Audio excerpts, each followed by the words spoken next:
NFL Live. We are 100 days away from the first game of the NFL season, and today is also the first day of organized team activities for 20 of the league's 32 teams. I am Dan Graziano, joined by Jeff Darlington, Tim Hasselbeck, and Ryan Clark for our own organized activities. Today we start with a guy who is not on the field, that is Aaron Rodgers. Maybe this weekend, though, the former Packers and Jets quarterback gave us some hints on what his future might entail. Will Aaron Rodgers ever go to the Bears? Oh, boy. Security, can we get her out of here? Can you take security? Security, can you take it easy on her on this one? No, but I believe there's a team that might play in Chicago this year. On a road trip. I don't know. I'm not sure. Gotta check it out. Are you speaking in code? I love Chicago, though. Way more than they love me. We've pieced it together, and we think he might be talking about the Pittsburgh Steelers, which is one of the teams that goes to Chicago this year. And for that reason, we welcome in our Steelers reporter, Brooke Pryor, who was at OTAs today. Brooke, Rodgers not there, but Mason Rudolph is. What is he saying about what's going on at quarterback in Pittsburgh? Well, Dan, Mason Rudolph is excited to be back in Pittsburgh, a place that is very familiar to him. And even the noise around him is a familiar thing that he's dealt with throughout his time in the NFL. Obviously, right now, that noise is coming from an Aaron Rodgers-sized shape elephant in the quarterback room. The only thing unfamiliar about Mason Rudolph right now, as you'll see in just a second, is that new mustache that has taken up residence on his face. That's nothing new to me. There's been constant noise. That is the nature of the NFL. So I am been used to that for a long time now. Do nothing but, be the best I can be and help our team get better this spring. I've been a part where you jump on the moving train late in the spring, and then you're also here from the jump. So I've learned to adapt to both, but it's obviously good to be wanted. I think it fits me well. I think, when any offense is at its best, you're running the ball well, you're play actioning, moving the pocket, changing the launch point for the offensive line, and then you're taking shots to playmakers, and we have plenty of those. All right, thanks. One of those playmakers, by the way, that Mason Rudolph mentioned. Mason Rudolph just said they have a lot of playmakers on this team, but one who was not there, new wide receiver DK Metcalf, who was traded to the Steelers, signed an extension. He was not there for the first day of OTAs that the media was able to be at, but I talked with tight end Pat Freiermuth, and he said that Metcalf has been around for probably at least half of the phase 1 and 2 OTAs. Mason Rudolph said he's gotten to work with them. Pat Freiermuth said that one thing that made them all laugh was he and DK were watching film of some of their practices from some of these bunch formations, these stack formations, and he said it looked like they had another tight end out there on the field when they all split out because DK Metcalf is so big. So definitely a weapon that Mason Rudolph is looking forward to getting some work in with at some point during these OTAs. All right, thanks a lot, Brooke. Brooke will keep us posted on what's going on with the Steelers, as eventually everybody will be back together, and that might involve Aaron Rodgers at some point. Tim, you're a quarterback. What's reasonable in terms of the timeline? How long can Aaron Rodgers take before making this decision and still be effective for Pittsburgh?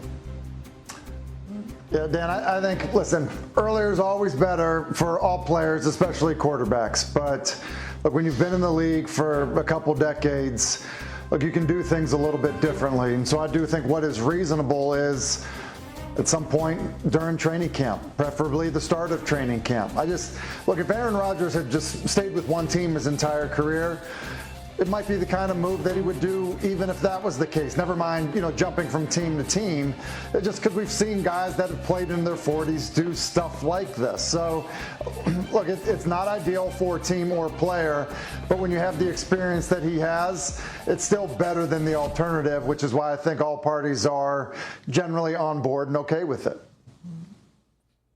For people who have gotten an opportunity to have extremely long careers, it's not game day that normally retires them. It's the rest of the stuff. It's the Monday through the Saturday during the season. It's the off season, the OTAs, and the workouts.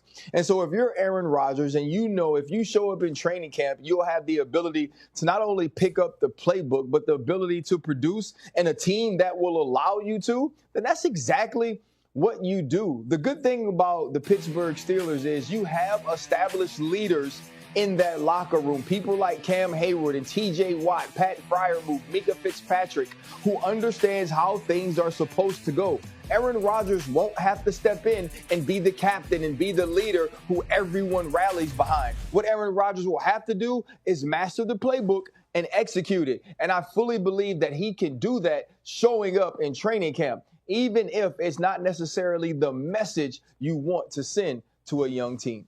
In terms of that playbook, it will be one that I think is unfamiliar to him, right? When he was with the Jets, Tim, they kind of built the offense around him the way he wanted it to look. This will be Arthur Smith's offense. What do you think that marriage looks like if it ultimately happens between Arthur Smith, the Steelers offensive coordinator, and Aaron Rodgers?